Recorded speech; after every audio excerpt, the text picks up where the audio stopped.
La escuela sabática edifica la fe y la hace práctica a través del estudio diario de las Sagradas Escrituras. Bienvenidos a la lección de la escuela sabática en el territorio de Nueva Jersey. Hola mis amigos, soy el pastor Jean-Michel Etienne, director de la Escuela Sabática de la Asociación de Nueva Jersey. Las secciones de la Escuela Sabática son muy importantes para nuestro crecimiento espiritual. Por lo tanto, los animo a estudiar las lecciones todos los días. Es un privilegio para mí volver esta semana para presentarles a los panelistas con la lección número 2, titulada Un momento del destino. Deseo animarlos a formar parte de la semana del evangelismo laico, del 1 al 8 de abril. No te lo pierdas. Recuerda que aquí, en Nueva Jersey, te amamos mucho y juntos iremos con la escuela sabática haciendo discípulos. En esta hora queremos nuevamente darte la bienvenida a tu programa del repaso del folleto de la lección. Este programa auspiciado por la New Jersey Conference. Estamos agradecidos a Dios por esta oportunidad que nos da de poder llegar delante de ustedes y poder nuevamente tener este repaso de la lección número 2, que nos habla acerca de un momento del destino. Y como siempre, acompañándome mis dos colegas, el pastor Albert Pérez, que estará aquí con nosotros, y también al pastor Jonathan Carrillo, que también nos acompaña y está aquí con nosotros. Sean bienvenidos, pastores. ¿Cómo están? ¿Cómo se encuentran en este momento? Muy bien, pastor. Saludos ahí a todos nuestros hermanos, amigos que están del otro lado del dispositivo siguiendo. Gusto saludar, pastor Jonathan. Gusto saludar, pastor Federico. Bienvenidos a la lección número 2. Gracias. Igualmente emocionado para tener este pequeño repaso de esta muy hermosa y bella lección y importante. Bueno, ya saben que entonces nos pueden encontrar a través de nuestra página de Facebook de la New Jersey Conference Seventh Day Adventist. Allí vamos a estar entonces una vez a la semana compartiendo el material con ustedes. Y bueno, sin darle más al tiempo, ¿verdad? Vamos a entrar directamente a lo que fue el repaso de la lección. Y quiero iniciar con una pregunta con una pequeña pregunta para mis dos acompañantes, ¿verdad? Mis dos pastores aquí que nos acompañan. Si ustedes pudieran resumir, a ver, Albert, si tú pudieras resumir en 2 o 3 frases la lección de esta semana, ¿cómo la podrías tú resumir en esta hora? Prácticamente, pastor, vimos la semana pasada el Cristo el vencedor. Ahora, ese Cristo vencedor viniendo por un pueblo a concretizar esa gran victoria buscando a los suyos. Así que prácticamente es la actividad de victoria, Cristo retornando por sus hijos victoriosos. Ok, a ver, Pastor Jonathan Carrillo, ¿cómo entonces podría también en unas cortas frases o unas cortas palabras resumir la lección de esta semana? Simplemente que ha llegado el momento deseado de todo el tiempo, que es la segunda venida de Cristo Jesús. Falta muy poco, es tiempo de prepararnos, porque ya viene pronto nuestro Señor. Amén. Así es, así es. Bueno, yo lo quise tratar de poner en un pequeño título y lo puse, ¿no? Dios siempre alerta a su pueblo, es tiempo de decisiones. Es Dios alerta a su pueblo, es tiempo de decisiones. Y por allí es que nosotros podemos empezar entonces en esta hora. Nosotros podemos tener la plena seguridad que el Señor siempre ha alertado a su pueblo a través de la historia. Cada vez que va a pasar un suceso, cada vez que va a pasar un suceso importante, Dios buscó la manera y la forma de poder alertar a su pueblo. Y eso nos habla que tenemos un Dios personal, un Dios que trata de que el pueblo no quede inadvertido de los sucesos que van a pasar en adelante. Y es bueno también saber y entender que ese Dios está tan interesado en nosotros que busca las maneras de poder conectarnos en medio de esos sucesos. Ahora, una cosa son los sucesos que van a suceder, otra cosa son las alertas que Dios va a tener, pero otra totalmente diferente tiene que ver entonces con las decisiones que nosotros vamos a tomar. Entonces, cuando nosotros hablamos del plan de salvación, como decían los pastores, la concretación de la venida de Jesús y la concretación de este plan de salvación, entran en juego esas dos o esas tres resoluciones. Número uno, antes de cada suceso, entonces Dios toma la oportunidad de comunicárselo al pueblo. Pero también en la comunicación va a haber dos tipos de decisiones y son las decisiones eternas que nosotros tenemos que hacer. Entonces, cuando nosotros vemos la lección, podemos entender que la lección nos habla de la importancia de que Dios alerta al pueblo, pero también de las decisiones que nosotros como pueblo tenemos que tener. Y bueno, Pastor Albert, yo le pregunto, ¿son decisiones eternas? ¿Y por qué son decisiones eternas? Bueno, definitivamente, pastor, porque tienen repercusión en el aspecto de para vida o para muerte, decisiones que van a marcar lo que realmente habla del destino, como está haciendo mención nuestra lección. Son decisiones que marcan cuál va a ser nuestro final o cuál va a ser nuestra resolución final o cuál va a ser nuestro destino final. Y para eso nosotros estuvimos hablando la semana pasada de ese Cristo que ya venció y ese Satanás o ese mal que ha sido vencido. Pero nosotros encontramos esa guerra que hubo en el cielo, que se trasladó a la tierra, y eso va a tener un final. Ahora, para hacer llegar a ese punto final, todos pasaremos por el trayecto de decisión. Decisión para vida, decisión para muerte. El mismo Jesús, el mismo Dios dijo, ahora está delante de ti la vida, la muerte, bendición y maldición.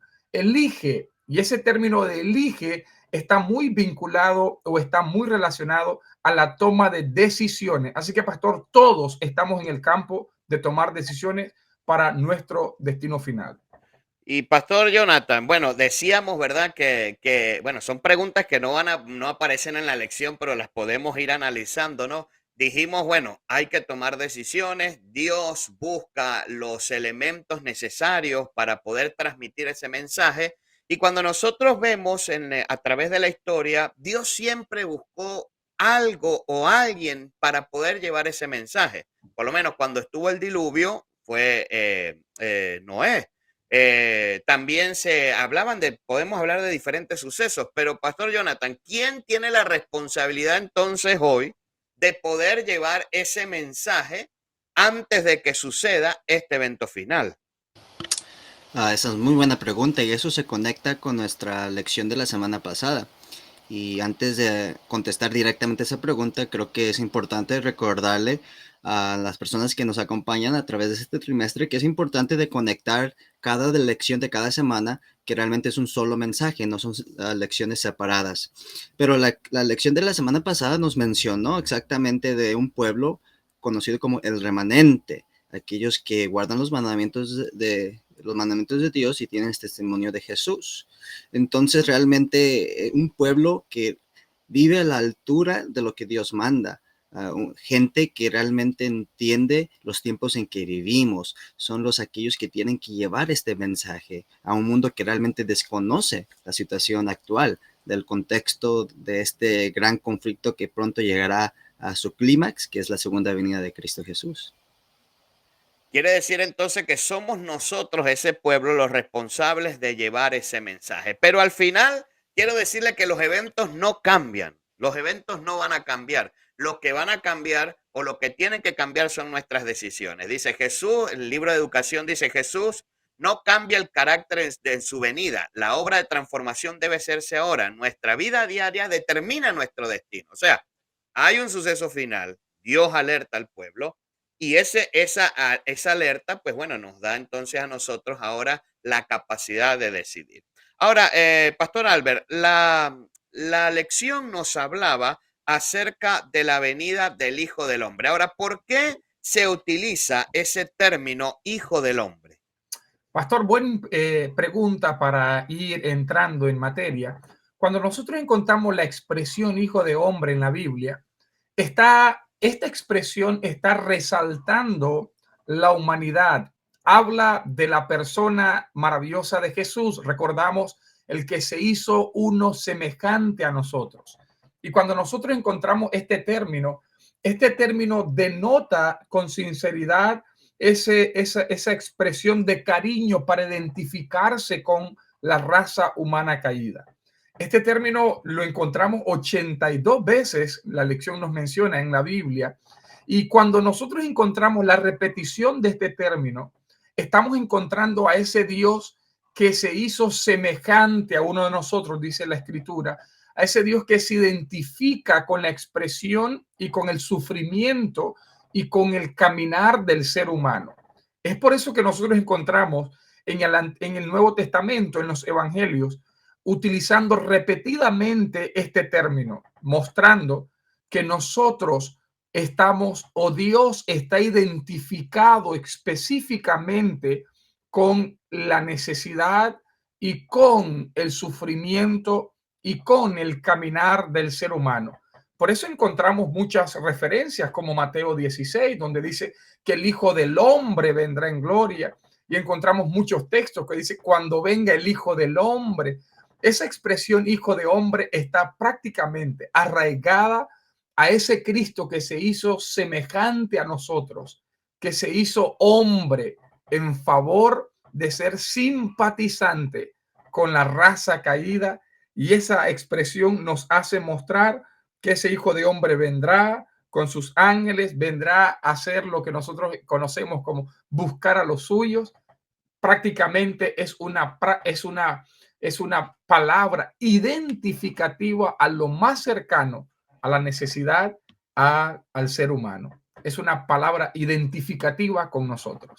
Y qué bueno es saber, ¿no? Que ese Dios se identificó con nosotros, ¿no? Esa expresión Hijo del Hombre podría, que uno de sus títulos favoritos, podría haber utilizado cualquier otra expresión, pero el hecho de utilizar esa expresión Hijo de Hombre, ¿no? El saber de que puede haber sido Hijo de Dios o el Altísimo o el Glorioso, el saber que se identifica con la raza humana, con ese título, pues bueno, es algo que nosotros nos debe alegrar, porque es Dios identificando con el ser humano. E Claro, pastor, inclusive ajá, perdón, y es ese específico lo que usted está mencionando, que los evangelios no registran a un Jesús exaltándose constantemente como el soberano, el rey, el que vendrá, o el todopoderoso.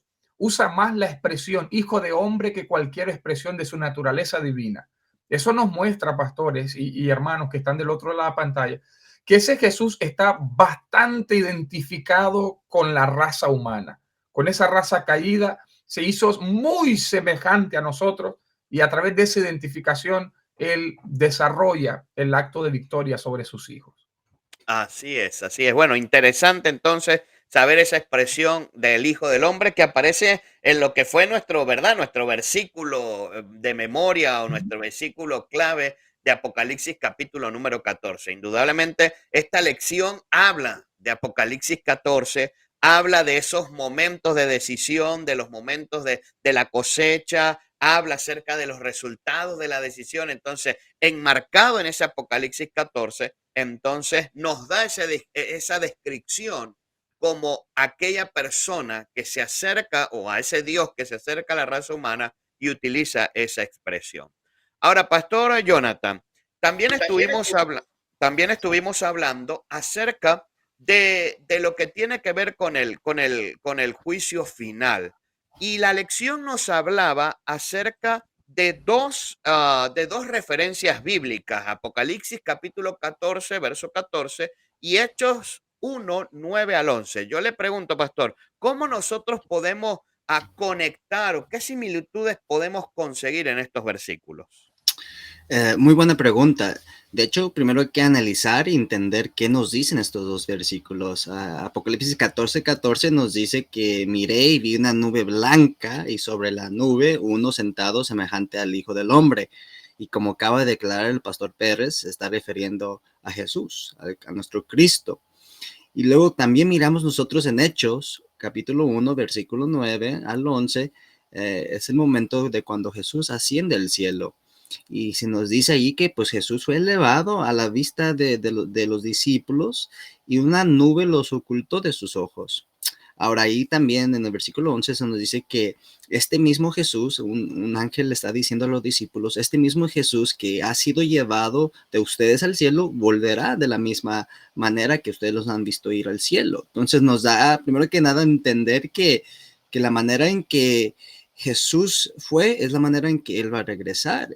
Y nosotros entendemos que esta nube realmente era una nube de ángeles. Y cuando Jesús venga, Él va a venir con sus ángeles.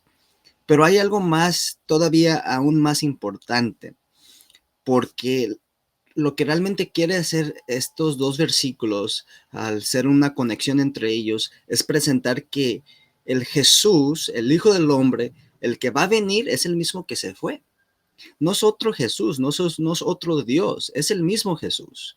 Es el mismo Jesús que caminó con ellos, que anduvo aquí, que durmió en la barca, que predicó, el que sanó, el que pasó tiempo aquí, ¿no? Cristo Jesús es el mismo. La Biblia deja en claro, Jesús es el mismo hoy, mañana y siempre. Entonces, este mismo Jesús que ascendió al cielo es el que va a descender. No es otro Cristo, no es otra persona, es el mismo Cristo Jesús. Ok, bueno, muchas gracias, pastor. También nos hablaba esa misma lección, bueno, nos deja la garantía de saber de que es ese mismo Jesús, pero también a la lección nos hablaba de una conexión que había o una relación que había entre el Hijo del Hombre y el juicio.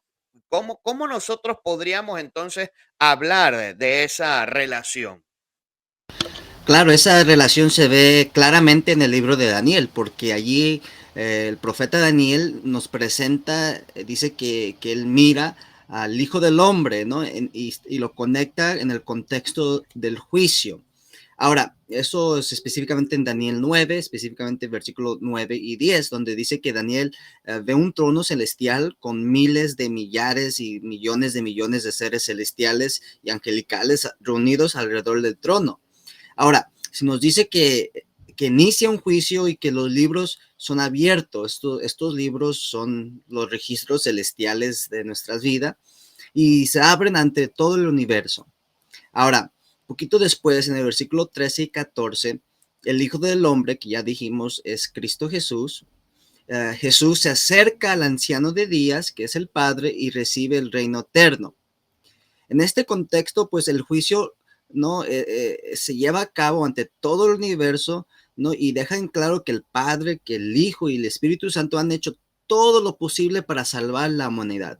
Han hecho todo lo posible hasta el nivel que Jesús mismo, el Hijo mismo, se hizo el Hijo del Hombre. Vino a este mundo a caminar, a vivir, a pasar lo que nosotros pasamos. Y este juicio bendica no solamente a los santos, sino al Dios mismo, al carácter de Dios, contra esas acusaciones falsas de Satanás. Y esa es la conexión que realmente está presentando aquí, ¿no? El Hijo del Hombre vindicará su carácter, ¿no? Ante esas falsas acusaciones. Ok, interesante entonces saber que ese mismo hijo de hombre también se conecta con esa parte como también del juicio. Y la lección nos hablaba también de un hecho interesante, porque estamos analizando Apocalipsis 14, los versículos 14 y 15. Esos son los versículos que estamos nosotros analizando. Entonces, quiero que lo leamos para que podamos entender lo que hemos estado desarrollando. Dice, y entonces miré y vi una nube blanca y sobre la nube a uno sentado semejante al Hijo del Hombre, que fue lo que nos explicó el pastor Albert, con una corona de oro en su cabeza y en su mano una hoz aguda. Y del santuario salió otro ángel y clamó a gran voz que él estaba sentado sobre la nube, que fue lo que nos estaba hablando allí el pastor Carrillo. Dice, toma tu hoz y ciega porque ha llegado la hora de cegar y la mies de la tierra está madura. Ahora, Pastor Albert, interesante porque este mismo capítulo este mismo versículo que nos está hablando de ese hijo del hombre, de la hora del juicio, de lo que tiene que ver con la hoja y todo lo demás,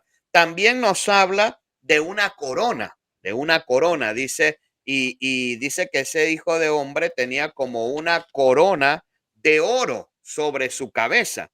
Y nosotros podríamos entonces preguntarnos, ¿qué significado pues tiene esa corona y cómo podemos decir de las dos o qué podemos nosotros decir de esas dos coronas que tiene Jesús?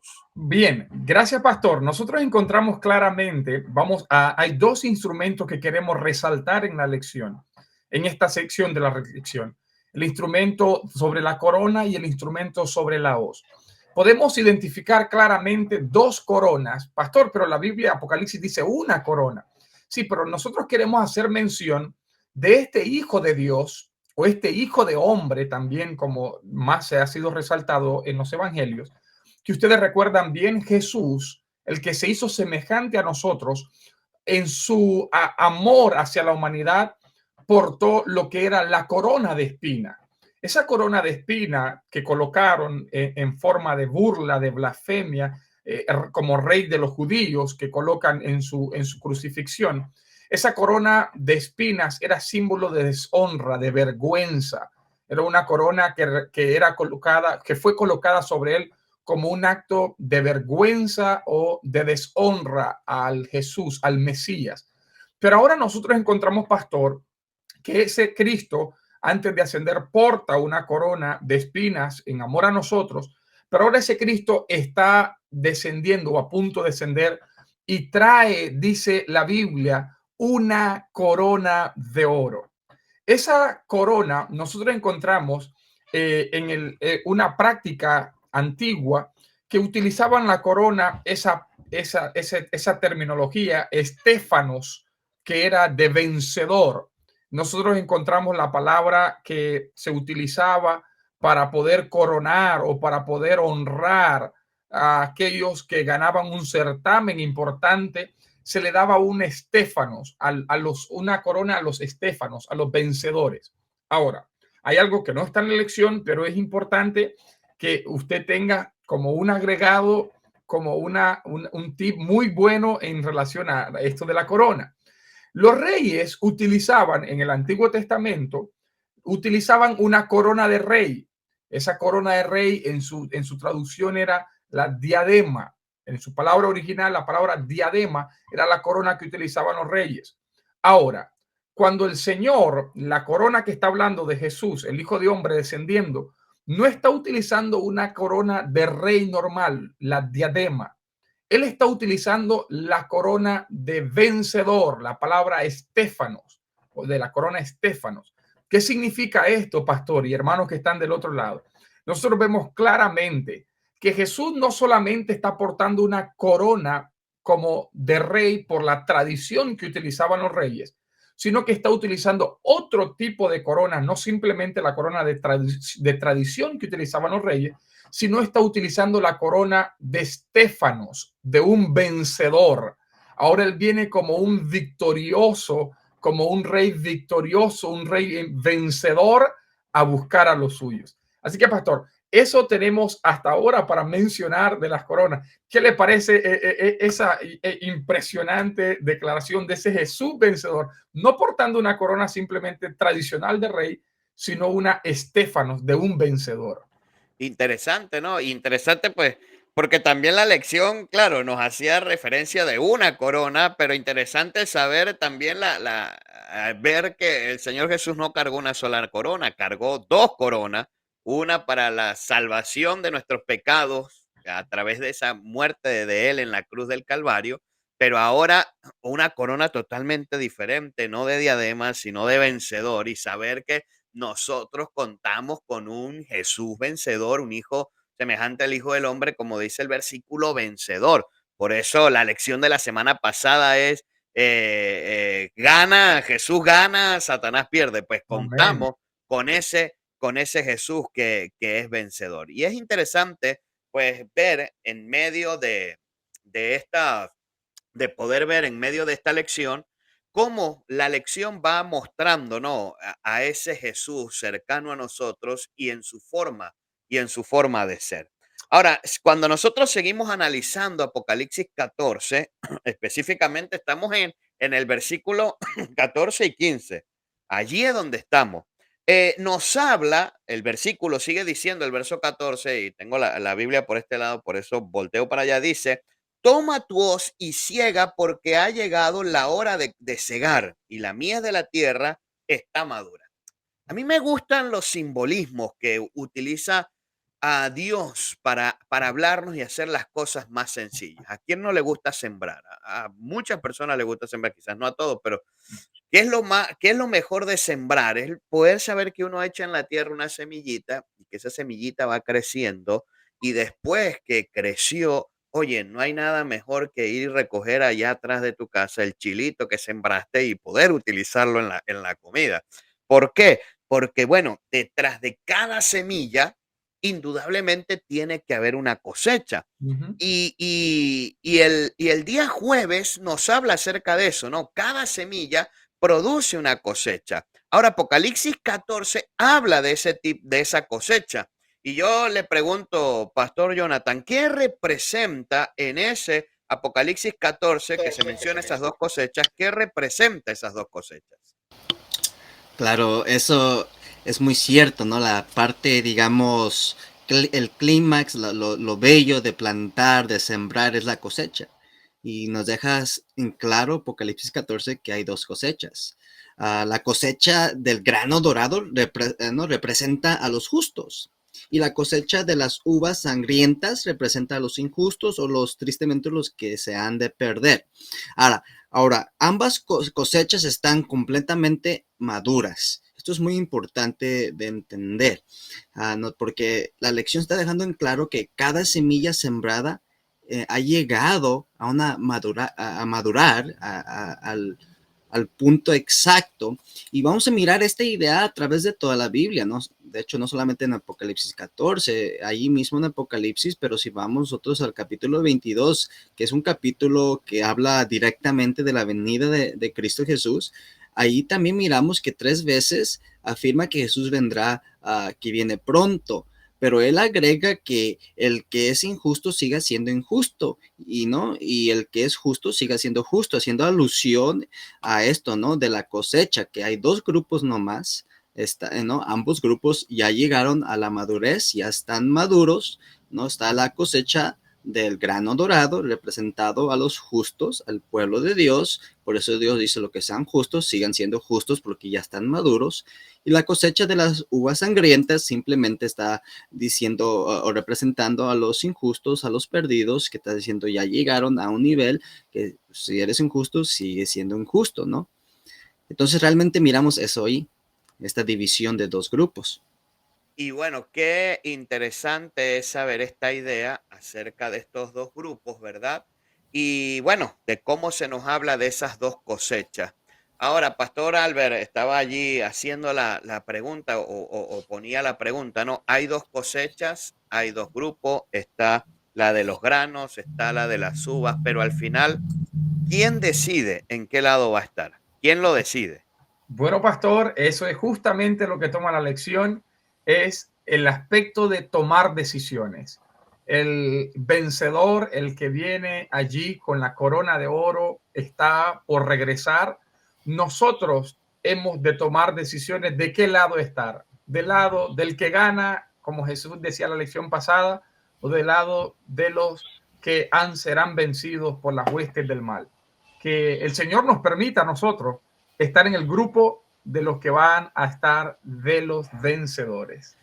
Bueno, son decisiones eternas que nosotros tenemos que tomar. Quiera el Señor que, bueno, cuando venga ese momento de tomar esas decisiones, nosotros podamos haber tomado pues la decisión correcta y estar allí, que en medio de esa cosecha, poder tener la seguridad que estamos en el bando correcto. Y interesante, Pastor Jonathan, lo que al final decía, no son tres grupos, no hay un cuatro, no es que yo me quedo en el medio, hay uno o hay otro. Y soy yo el que tengo que decidir en cuál bando voy a estar. Pastor Jonathan, ¿alguna idea final entonces para cerrar este repaso de la lección? Simplemente es que Cristo Jesús viene pronto. Es el momento de decidir si vamos a ir con Él o no. Ok. Albert, una idea final, pastor, para cerrar este repaso de lección. Prácticamente, pastor, hay un destino final. Nosotros marcamos de qué lado de la historia queremos estar. Del lado de aquel Cristo que viene con esa corona Estéfano de vencedor, o del lado de aquellos que prácticamente estaremos perdidos. Tomamos decisiones. Ah, bueno, ya ustedes agarraron los 3 puntos que había dicho, ¿no? Allí ya me hablaron de decisiones, me hablaron de Jesús viene pronto. Entonces yo voy a cerrar con la última idea. Tenemos un Dios personal que nos advierte, que no nos deja en oscuridad. Él viene pronto. Tenemos decisiones que tomar y Él nos sigue advirtiendo que es el tiempo en la cual nosotros tenemos que tomar siempre decisiones por favor del Señor, en favor del Señor. Así que bueno, muchas gracias por estar con nosotros.